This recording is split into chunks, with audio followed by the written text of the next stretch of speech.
ព្រះចៅអធិរាជបានប្រទានតែមួយគត់ដល់សញ្ញាសម្ងាត់ភ្លុកមិនដែលត្រូវបានរំពឹងទុកតាមពិតទៅគាត់បានបង្កឲ្យមានការសោយទីប្រវត្តិរបស់ព្រះចៅអធិរាជដោយសារតែភាពចលាចលនៅក្នុងតុលាការតែងតែលាក់បាំងព្រះមហេសីជានិច្ចជាចុងក្រោយគាត់បានធ្វើឲ្យស្ថានភាពក្នុងចំណោមប្រជាជនមានការតុលាការរួចការរៀបចំត្រូវបានធ្វើឡើងដើម្បីនាំព្រះចៅអធិរាជត្រឡប់ទៅព្រះបរមរាជវាំងវិញត្រឡប់តែម្ដងព្រះរាជវាំងវិញពន្លឺភ្លឺចែងចាំងនោះត្រូវបានបរិមម្នាក់ដេញតាមរហូតដល់ព្រះចៅអធិរាជឲ្យជួយសង្គ្រោះនាងអង្គរៈផ្ទាល់ខ្លួនរបស់អធិរាជបានឈរនោះគឺវាធ្វើឲ្យអ្នកធ្វើបាបភ័យខ្លាចហើយបន្ទាប់មកខ្ញុំមានគម្រោងផ្ដល់មាសមួយចំនួនដល់នារីដ៏ស្រស់ស្អាតត្រូវបានជួយសង្គ្រោះដោយអធិរាជនេះទាន់ពេលវេលាព្រះករុណាមិនមែនជាជំរឿមួយទេទូយឺតើអ្នកចង់មានន័យយ៉ាងណា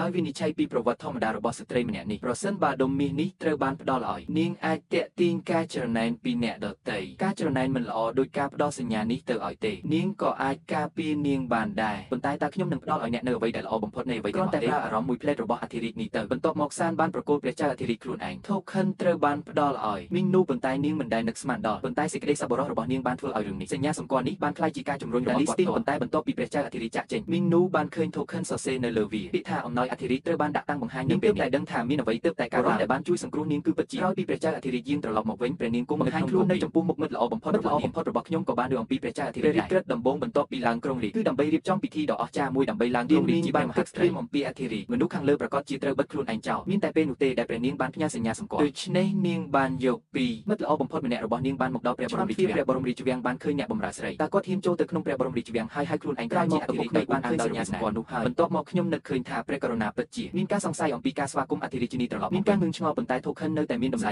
នោះត្រូវបានបង្ខំឲ្យលុតជង្គង់ហើយលើកសរសើរមកដល់ហារ៉េមកណ្ដាលសម្រេចរបស់អធិរាជក្នុងពេលជាមួយគ្នានេះព្រះមហាក្សត្រនឹងមានអ្វីដែលត្រូវធ្វើបន្ទាប់ពីកុមារត្រូវបាននាំត្រឡប់បានចាក់ចេញពីផ្ទះឪពុកក្មេករបស់នាងពួកគេត្រូវបានដាក់ភ្លាមបន្ទាប់ពីការរៀបចំទើបតែស្លៀកសម្លៀកបំពាក់ស្អាតនាងបានសម្រុកចូលទៅក្នុងព្រះបរមរាជវាំងគាត់បានដើរចូលទៅក្នុងហើយភ្ញាក់ផ្អើលពេលឃើញស្ត្រីម្នាក់ស្លៀកពាក់សាមញ្ញស្រស់ស្អាតស្ត្រីម្នាក់ស្លៀកពាក់បែបរាជវាំងដែលមានអាកប្បកិរិយាសម្ភារគឺជាអ្នកដែលត្រូវបាននាំមកខាងមុខព្រះនាងត្រូវបាននាំចូលទៅក្នុងព្រះបរមរាជវាំងដើម្បីលួចចម្លែកលួចចូលទៅក្នុងបន្ទប់របស់ម្ចាស់ក្ត្រីនាងបានសួរដោយភ្ញាក់ផ្អើលថាតើព្រះមហាក្សត្រីបានធ្វើអ្វីចំពោះនាង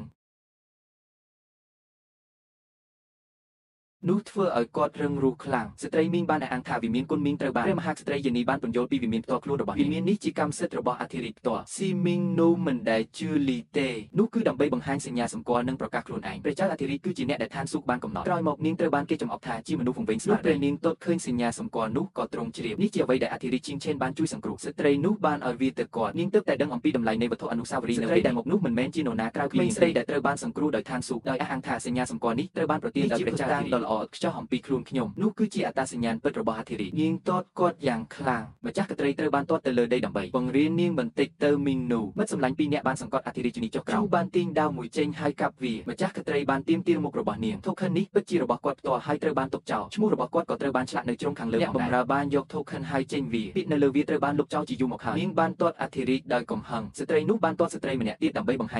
ញពីអំណាចរបស់អ្នកគ្រប់គ្រងវិមានយ៉ាងបានអូសមហេសីទៅភ្លាមចូលចេញទៅក្រៅព្រះរាជវាំងហើយធ្វើទារុណកម្មនាងឲ្យគាត់បានឲ្យពួកមន្ត្រីនាំព្រះមហេសីមកចងនៅពីក្រោយសេះបន្ទាប់ពីអូសវាជុំវិញហើយទីបំផុតម្ចាស់ក្ត្រីដោយទ្រាំលែងបានទៀតនាងក៏ប្រឈមមុខនឹងមានការផ្ទុះកំហឹងយ៉ាងខ្លាំងព្រះករុណាទ្រង់មានព្រះតេជញាអនុញ្ញាតឲ្យអ្នករួចផុតពីរឿងនេះទេហើមគឺជាព្រះមហេសីរបស់ព្រះករុណាដែលបម្រើ3យ៉ាងពិធីឡើងគ្រងរាជបន្ទាប់ពីថ្ងៃនោះនៅពេលដែលការពិតច្បាស់លាស់ខ្ញុំនឹងអង្គដំណើរព្រះមហាក្សត្រខណៈពេលទ្រង់ទតមើលភ្នំនិងទន្លេព្រះមហេសីយ៉ាងចុះទៅស្ថានសួគ៌ក៏ដើម្បីរៀបការជាមួយស្ត្រីដ៏ឆ្លៀសវៃម្នាក់អធិរាជិនីសាយគ្រាន់តែជាស្ត្រីម្នាក់